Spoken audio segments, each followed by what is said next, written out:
You will never forget being sexually abused. We could take the hidings, we could take the beatings, we could take the starvation, we could take everything else, the sleepless nights that I do have. I can take all them, but I can't get over the sexual abuse.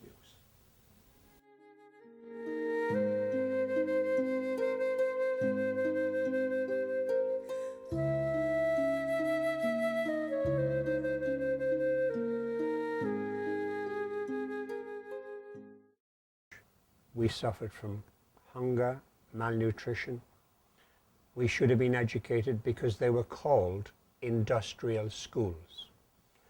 And they were supposed to prepare us for life when we got to 16. That's what they were supposed to do. We were sexually, physically, mentally, and verbally abused day in and day out in these institutions. Day in and day out, for no reason at all. Remember, we were children. That crime of psychological abuse would affect me all my life. The first night I arrived in that institution, I was sexually abused. The first night that I had left the lovely home that I was in. You can imagine as a child, one day is a lifetime. That was Ireland in the 1940s. That was Ireland that didn't care. That was a government that didn't give a hang about its children. When I went into the school, my head was shaved, my name was taken away, and I was given a number, just like the concentration camps. These were like prisons. There were 4 walls in most of them. They weren't open. And we lived in terror and fear every single day in the institutions, every single day as children. We were starving, we were flogged, we were beaten, we were sexually abused.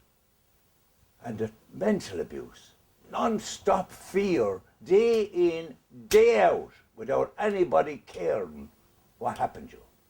I served a prison sentence as a child for 7.5 years. We all served that.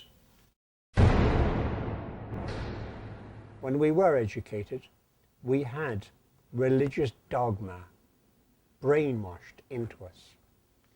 When we didn't remember, or if we couldn't remember, or we got questions wrong when they asked us, I would have to go out the front, drop my little pants, naked now, turn around, bend over, and he would lash. You'd be walking across the square, the yard, whatever you like to call it,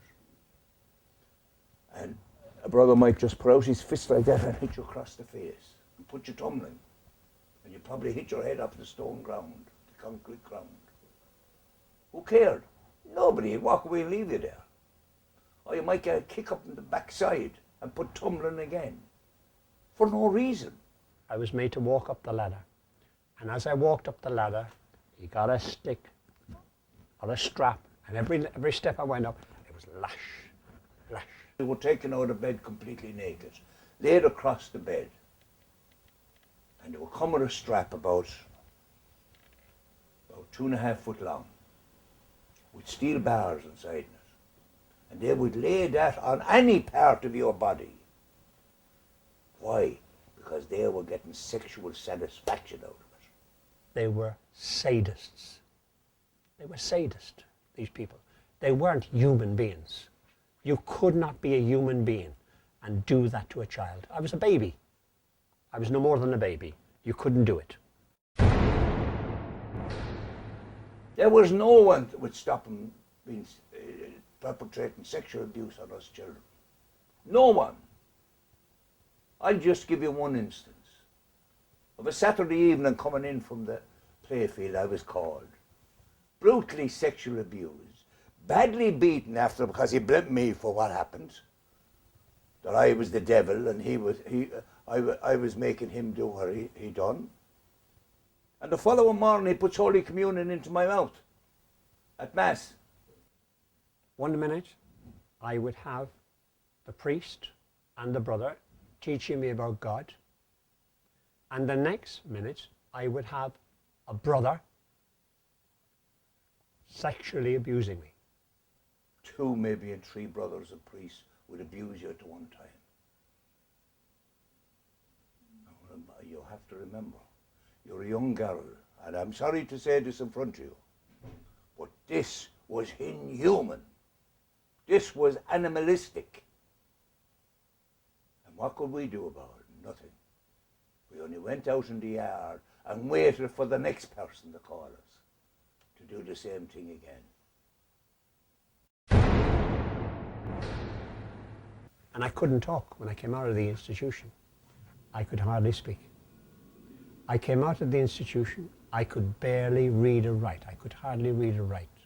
When I was 16, less a day leaving, I was still only a child. And I felt like only a child. I didn't know what a woman meant. I didn't know what money meant. I didn't even know what kind of things I could buy. Why? Because they did not do what they were supposed to do. Make me prepared for life after the institution. My wife, I never told her. I would kick every night in my bed. I would jerk like this every night through our married life.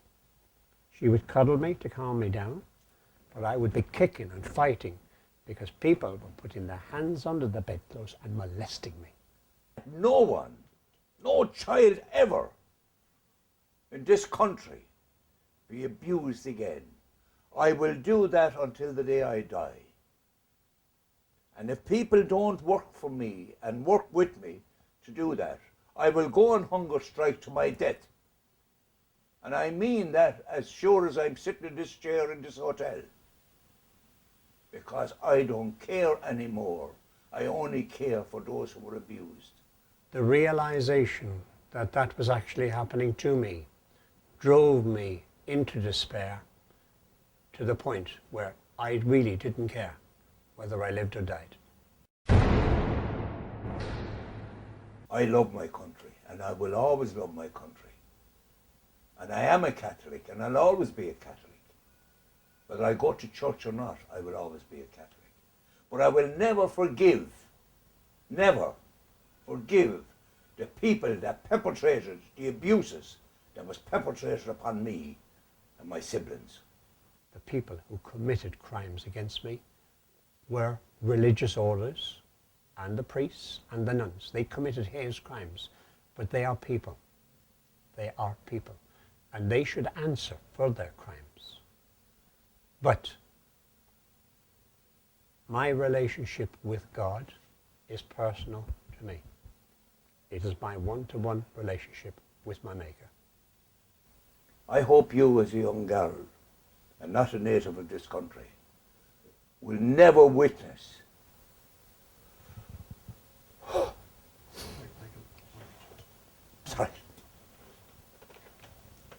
Sorry.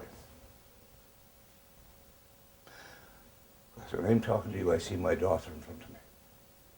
I hope you never witness what I went through, or what my siblings went through. I hope you never, or any child ever witnessed again, go through what I went through.